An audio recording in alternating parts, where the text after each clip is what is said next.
Askari wa Jeshi la Kujenga Taifa JKT Pendo Paul, mkazi wa wilaya ya Meatu mkoa wa Simiyu, ameeleza kuwa ana mashaka na usalama wake baada ya kukataa kutekeleza ombi la uhalifu dhidi ya mbunge wa jimbo la Kisesa Mheshimiwa Luhaga Mpina.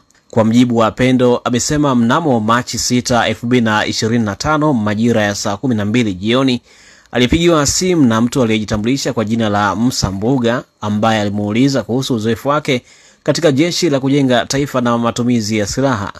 Baada ya kuthibitisha kuwa ana uzoefu wa miaka 2, Mbuga alidaiwa kumpa ofa ya kufanya shambulizi dhidi ya mbunge wa jimbo la Kisesa Mheshimiwa Luhaga Mpina na kumwahidi kumlipa kiasi chochote cha fedha anachokitaka. Kwa majina naitwa Pendo Paulo, ni mkaaji wa kijiji cha Mgabanya, wilaya ya Meatu, mkoa wa Simiyu. Ndugu wa Tanzania, ilikuwa tarehe 6 mwezi wa 3 2025, muda wa saa 12 jioni. Nilipigiwa simu kwa namba 07 52 35 23 51. Na huyo mtu alijitambulisha kwa majina anaitwa Msambuga. Mazungumzo ilikuwa ni kama ifuatavyo.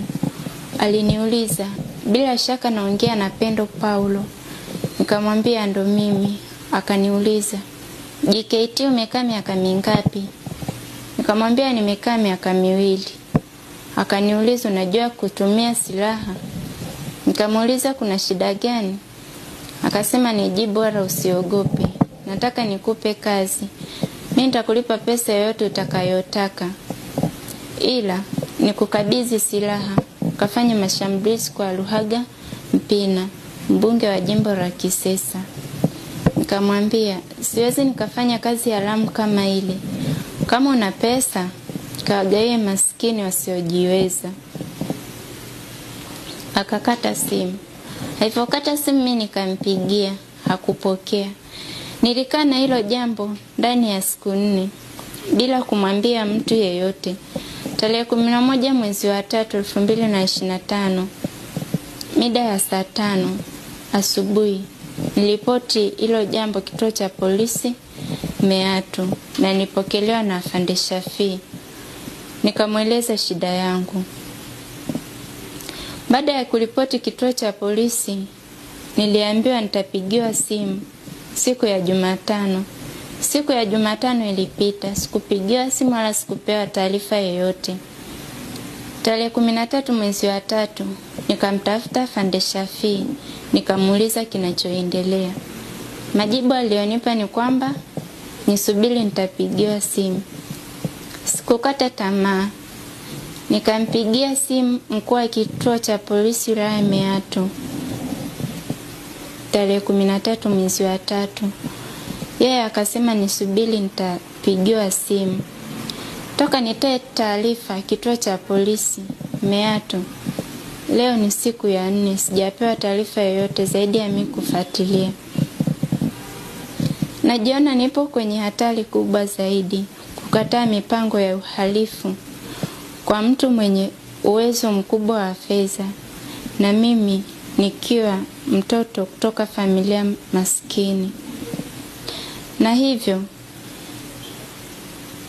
nalileta hili jambo kwenye umma wa mataifa, mamlaka mengine ya serikali, na ifahamike mbele ya umma kuwa endapo kutakuwa na kitu kibaya zaidi yangu, ifahamike kwa aliyehusika si mwingine bali ni Msambuga. Jambo hili linaleta hofu sana kwangu, hasa kwa kipindi hiki watu kutekwa na kupotezwa, mauaji ambayo hufanywa na watu wasiofahamika. Naomba msaada kwa serikali, viongozi wa dini na mashirika ya kutetea haki za binadamu. Kama mimi nilikataa mpango huo, sijui kaandaa watu wangapi kwa ajili ya uhalifu, au mimi baada ya kukataa hilo jambo alinifikiriaje. Kiufupi sina amani, maana nahisi nipo kwenye hatari. Naomba msaada kwenu.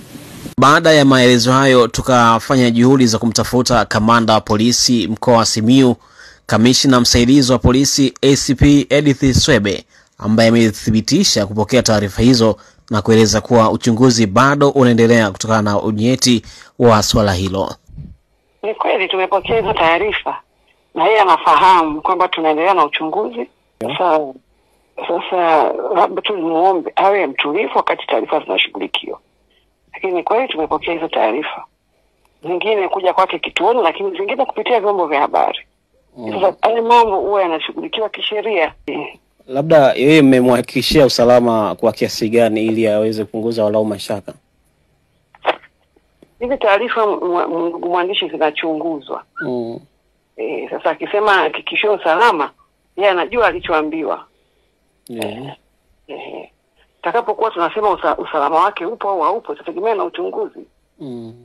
Lakini kwa sasa tunahakikisha kwamba Meatu ni salama na Simiyu ni salama. Ndio. Sasa tumekuwa hatuwezi kufanya kazi kwa kupitia vyombo kwamba leo ataibuka chombo hichi, kesho ataibuka chombo kile. Huo sio utaratibu. Ajue kwamba taarifa alizozitoa ni nyeti na zinashughulikiwa kwa unyeti wao. Sawa. Kwa hiyo mimi niombe tu kutulia, kwa watulivu, kila kitu kiko contained.